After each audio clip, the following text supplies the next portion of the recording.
Bienvenidos a Parlamento Abierto, el espacio donde compartimos la crónica del quehacer legislativo de las y los diputados de México, que el martes 30 de julio, en el 7º Foro de los Diálogos Nacionales sobre la Reforma al Poder Judicial, conocieron los requerimientos que tendría el Instituto Nacional Electoral, INE, en caso de concretarse el voto popular para elegir a jueces, ministros y magistrados. Invitada a participar en este análisis, la consejera presidenta del INE, Guadalupe Tadei, afirmó que el árbitro electoral no puede hacer un proceso con menor rigor al aplicado hasta ahora en la renovación de los representantes de los poderes legislativo y ejecutivo.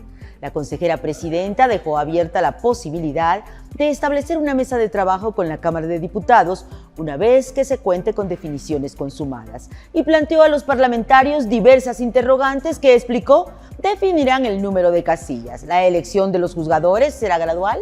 ¿Con qué marco geográfico? ¿Cuántos candidatos irían en la boleta? ¿Las campañas se realizarían en los tiempos oficiales de radio y televisión? ¿Tendrían prerrogativas? ¿Se fiscalizarían? ¿Se aplicarían sanciones con el mismo papel y las mismas urnas de los comicios presidenciales? Posteriormente, 4 ministros de la Suprema Corte de Justicia de la Nación fijaron postura sobre la renovación de los juzgadores por la vía de las urnas. Lenia Batres Guadarrama hizo suya la propuesta presidencial. Yasmín Esquivel Moza planteó aplicar la figura de la revocación en magistrados y jueces. Jorge Pardo Rebolledo y Juan Luis González Alcántara defendieron la carrera judicial como el mejor método. Y ante la inminencia de que el voto universal es un ingrediente innegociable de la reforma, el ministro Alcántara propuso usar las urnas para decidir si los jueces y magistrados han realizado satisfactoriamente su trabajo. Al respecto, la ministra Esquivel planteó: quienes han servido a la justicia merecen un trato justo. Vamos a esa historia. En el marco de los diálogos nacionales sobre las reformas constitucionales al Poder Judicial, el martes 30 de julio de 2024, la Cámara de Diputados fue sede del 7º foro denominado Elección Popular de Integrantes del Poder Judicial. Se abordó la legitimidad democrática de jueces, magistrados y ministros, la elegibilidad e idoneidad con garantía de profesionalismo e independencia en la postulación, el proceso electoral, la elección e impugnación de candidaturas y los mecanismos de ascenso y remoción de funcionarios. En este foro se discute la cuestión central de la propuesta de reforma al Poder Judicial. Hemos abordado diferentes temas, recibiendo propuestas de académicos como ustedes que nos acompañan hoy, de investigadores, de abogados postulantes, de miembros de la Judicatura Federal y local, que mucho han ilustrado la discusión y que servirán como puntos a considerar en un dictamen cuyo decreto propondrá reformas constitucionales en la materia. La elección popular de jueces, magistrados y ministros puede comprometer la independencia judicial, donde el servicio de carrera quedaría en segundo término con candidatos, candidatas que pueden ser sometidos a presiones políticas, electorales o incluso, atrevería a decir, criminales. Decirles que desde Movimiento Ciudadano lo dijimos desde la primera propuesta, desde la propuesta de reforma al Poder Judicial, que la reforma al Poder Judicial es una reforma necesaria, pero siempre y cuando la reforma fortalezca y no debilite. Y creemos que la reforma parte de un diagnóstico puntual, en el sentido de que sí hay actos de corrupción, que sí hay un nivel muy alto de impunidad en el país, pero creemos que no logra combatir esos objetivos, al menos como está planteado. Yo les preguntaría si se atreverían a cuestionar el artículo 39 constitucional, de que la soberanía radica en el pueblo y que el pueblo tiene, que todos los poderes dimanan de este y que tiene en todo momento el derecho inalienable de cambiar su forma de gobierno y las instituciones, hasta el derecho a la rebelión incluido. Yo creo que no se atreverían, pero con sus intervenciones se atreven a más. Creo que todos lo decimos, es necesaria una reforma al sistema judicial. El tema es cuál. Y estamos aquí por el tema de la elección popular de los integrantes. ¿De qué forma? Yo les preguntaría a ustedes, señores ministros, ¿de qué forma le decimos a las mexicanas y a los mexicanos. Tú sí tienes la capacidad para nombrar presidente de la República, gobernadores, presidentes municipales, senadores, diputados. Ah, no, pero espérame. Un ministro, un magistrado, un juez, ahí no. Creo que sería bueno poner sobre la mesa el tema del presupuesto, de un presupuesto garantizado, de una parte del presupuesto que se traslade a los estados para que mejoren sus poderes judiciales locales y que podamos tener más y mejores jueces. Esta no es una elección abierta, es una mentira. Es una elección sui generis que tiene que reunir requisitos los que van a ser electos, porque si mal no recuerdan, los requisitos de elegibilidad se mantienen. Después de una larga jornada, concluyó el foro donde participaron legisladoras, legisladores, magistradas y magistrados de la Suprema Corte de Justicia de la Nación, abogados, académicos y especialistas.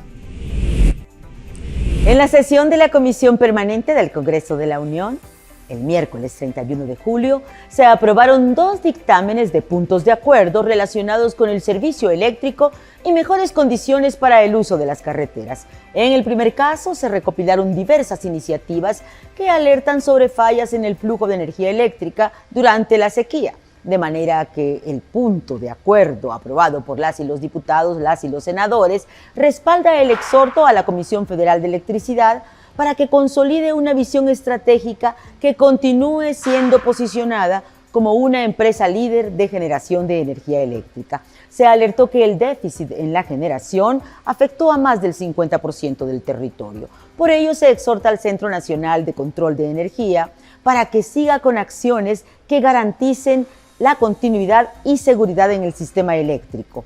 Este punto de acuerdo incluyó a la Comisión Reguladora de Energía, la CRE, para que revise y actualice la formulación y la metodología de cálculo y ajuste de las tarifas finales del suministro básico de energía eléctrica en zonas del territorio nacional que se hayan visto afectadas por algún desastre natural. El otro dictamen es un exhorto a diversas autoridades para fortalecer mecanismos de supervisión de las comisiones que se cobran por las recargas de las tarjetas TAC. Se impulsen acciones de capacitación a los elementos encargados de resguardar la seguridad de los transportistas y particulares en carreteras y caminos federales, y se sancione el cobro excesivo en estos que se da por concepto de arrastre y salvamento de vehículos. Y por supuesto hubo agenda política con el tema de las elecciones en Venezuela. Vamos a esa crónica.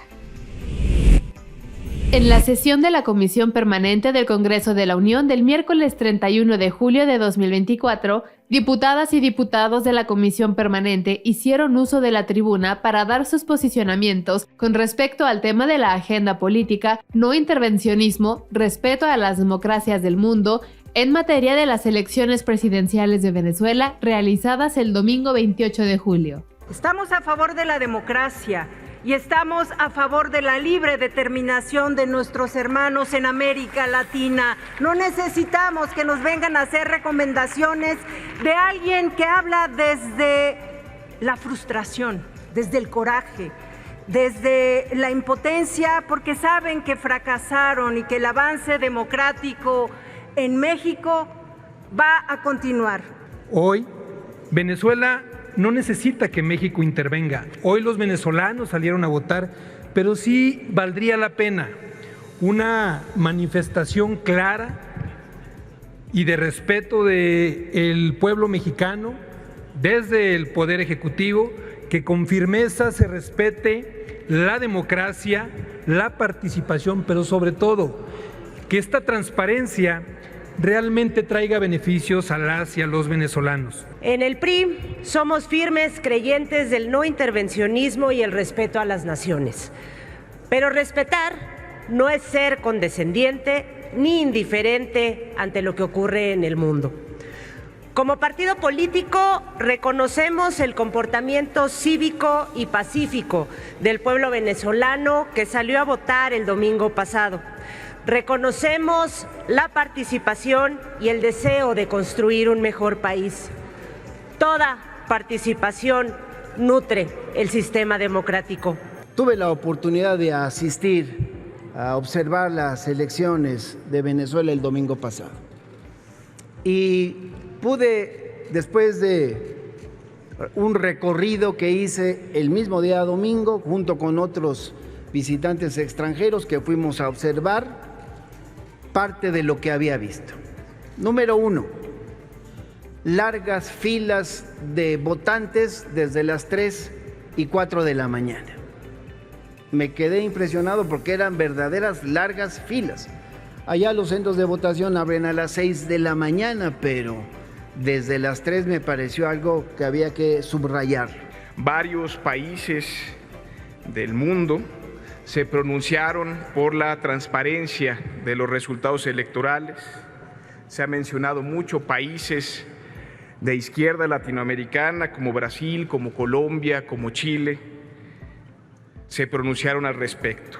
También, decirlo, la Organización de Naciones Unidas, por su secretario general, ha instado al gobierno de Venezuela, al gobierno de Nicolás Maduro, a contar los votos con total transparencia y a la dirigencia política a actuar con moderación con el objeto de que se tenga la legitimidad en el conteo de los votos. La oposición venezolana y varios países y organismos de la comunidad internacional han cuestionado la legitimidad de los resultados por diversas irregularidades, la falta de transparencia en el proceso electoral y por supuesto que se insiste en que se realice una verificación puntual y exhaustiva de los resultados.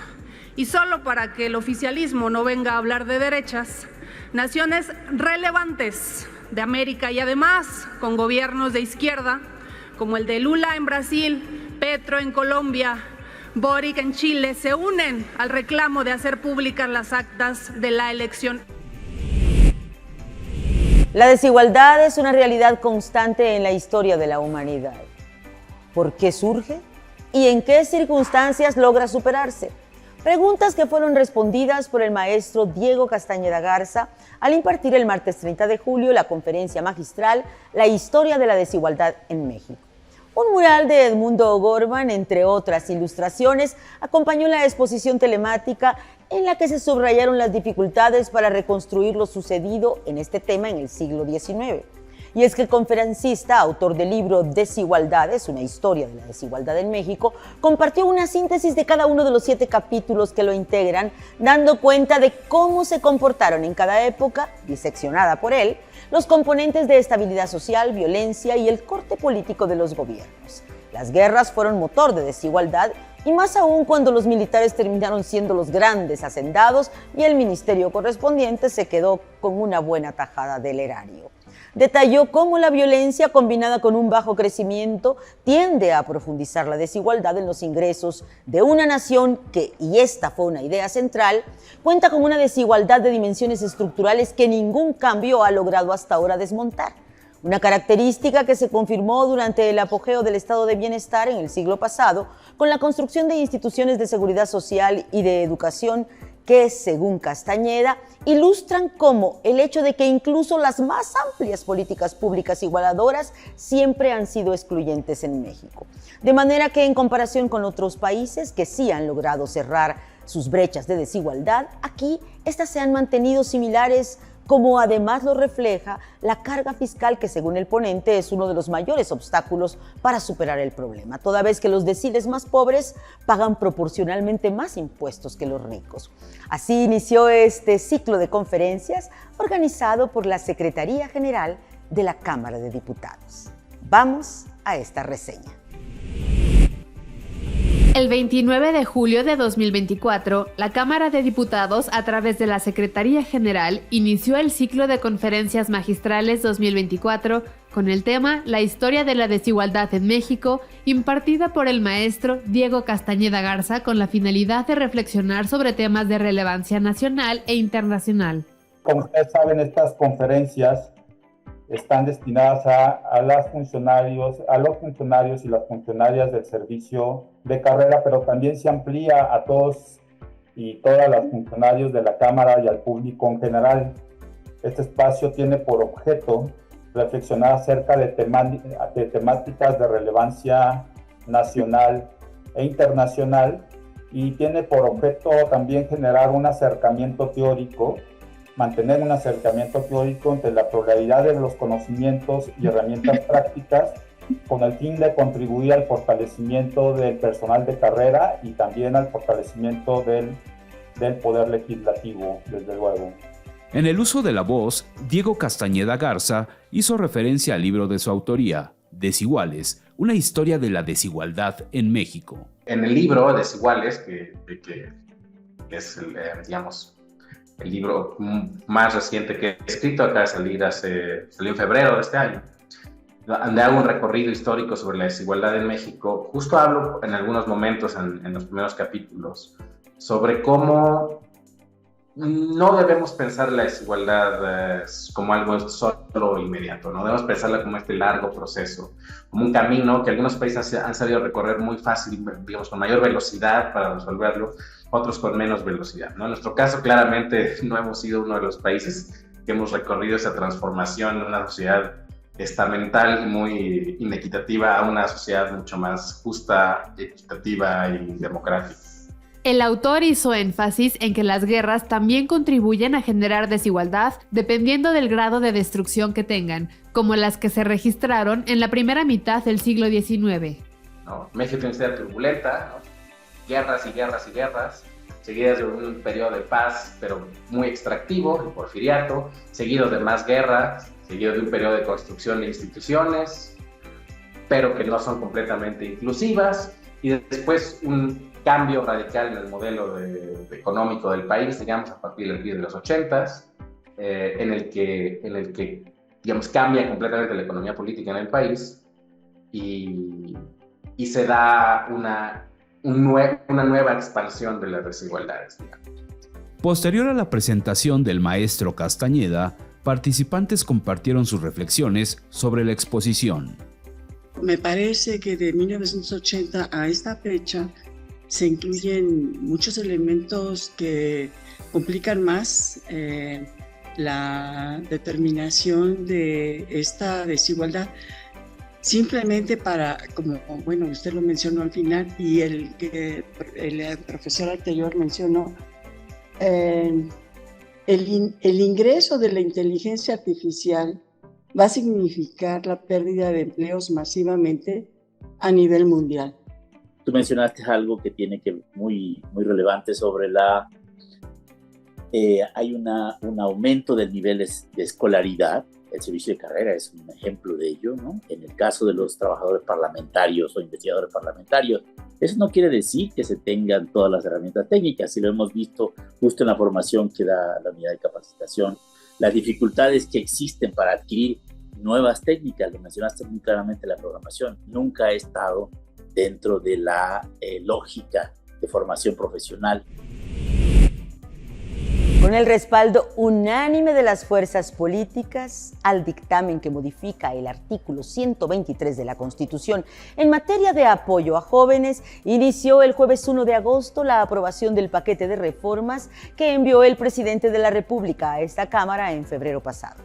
La votación a favor por parte de todos los integrantes de la Comisión de Puntos Constitucionales de la Cámara de Diputados se confirmó para los 4 proyectos de ley que serán entregados a la próxima legislatura.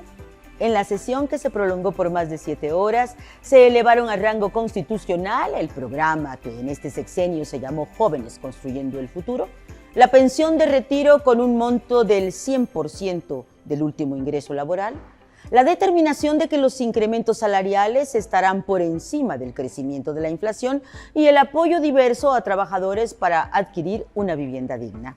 En el inicio de la sesión, a propuesta de la oposición, se accedió a que durante la discusión de los dictámenes también se incorporara la exposición y análisis de las reservas, una posibilidad que el acuerdo original había cancelado. Al día siguiente, el viernes 2 de agosto, la Comisión de Puntos Constitucionales retomó la sesión para abordar la reforma al artículo 27 y establecer en la Constitución que los trenes de pasajeros serán prioridad y que su construcción se asignará por parte del Estado.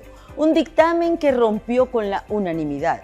Si bien el proyecto se avaló con 30 votos, los 8 de los representantes de Acción Nacional fueron en contra. Posteriormente se analizó y se respaldó de manera unánime la reforma que actualiza los artículos 73, 94, 116, 122, 127 y 134 de la Constitución en materia de austeridad y percepciones de servidores públicos, para dejar en claro que la remuneración integral del presidente de la República incluirá todas las percepciones en efectivo o en especie y no podrá exceder el equivalente a 73.04 veces el valor anual de la unidad de medida y actualización. De ahí que la remuneración que reciban por sus servicios ministros, magistrados y jueces no podrá ser mayor a la establecida para la presidencia de la República en el presupuesto correspondiente y no será disminuida durante su encargo. Vamos a esa crónica.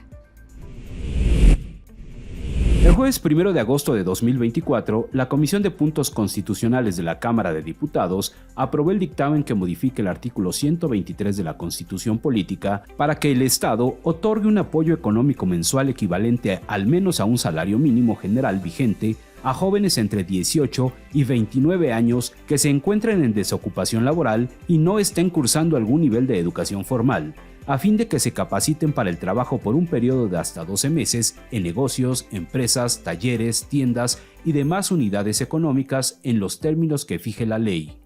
Esta política tiene, como toda acción afirmativa, principios claves, como es el reconocimiento de una desigualdad histórica, como es la compensación y reparación en el acceso a beneficios y a derechos. Es algo fundamental. En nuestro país, 1 de cada 5 jóvenes ha recibido una negativa de trabajo por discriminación. 2 de cada 10 buscan empleo y no lo encuentran. Y 8 de cada 10 que trabajan carecen del ingreso suficiente. Además, se estimó que en 2020 el 46.1% de las personas jóvenes vivían en situación de pobreza. Asimismo, la Comisión aprobó el dictamen que reforma el artículo 123 constitucional para establecer que toda persona trabajadora tiene derecho a recibir una pensión justa por vejez. Y ahorita alguien hablaba de la viabilidad financiera y del tema presupuestal. Y si nosotros leemos con atención cada uno de los incisos de estos transitorios, en uno en particular, habla que estos recursos se van a generar con la eliminación de los órganos autónomos, órganos reguladores, organismos descentralizados, desconcentrados, unidades administrativas, etcétera, etcétera. Y yo lo que les diría es, vayámonos con tiempo. Se trata de contar con recursos que complementen el monto de las pensiones, que se otorgarán a los trabajadores que cotizan a partir de 1997 y que hoy no tienen las condiciones para recibir una pensión que les permita satisfacer sus necesidades más básicas. También fue aprobado el dictamen que busca establecer que la fijación anual de los salarios mínimos generales o profesionales o la revisión de los mismos nunca estará por debajo de la inflación observada durante el periodo de su vigencia. La riqueza se produce con trabajo, no se produce de ninguna otra manera. Y el pueblo trabajador que con su esfuerzo ha construido la riqueza de este país recibió racismo, clasismo, maltrato, injusticias, atropellos sin fin. Así es que esta iniciativa, que en la Constitución quede. En la sesión de la comisión también fue aprobado el dictamen para que el Fondo Nacional de la Vivienda para los Trabajadores establezca un sistema de vivienda con orientación social que permita obtener crédito barato y suficiente para su adquisición o mejora, y también podrá construir vivienda para que las personas trabajadoras cotizantes puedan adquirirla o arrendarla en los términos que fije la ley. Cuando se traslada la facultad de poder ser la constructora de vivienda al Instituto Promotor de la Vivienda en México hasta la fecha, estamos hablando de que tendríamos que tener un esquema en el que pudiera tener una coordinación implícita con los municipios. El tema del equipamiento, el tema de los servicios que podrían tener estos fraccionamientos, estas casas, estas viviendas, no es un asunto aislado solamente de la institución. Termina aquí nuestra emisión semanal de Parlamento Abierto. Gracias por acompañarnos a compartir esta crónica del quehacer legislativo de las y los diputados de México. Hasta la próxima.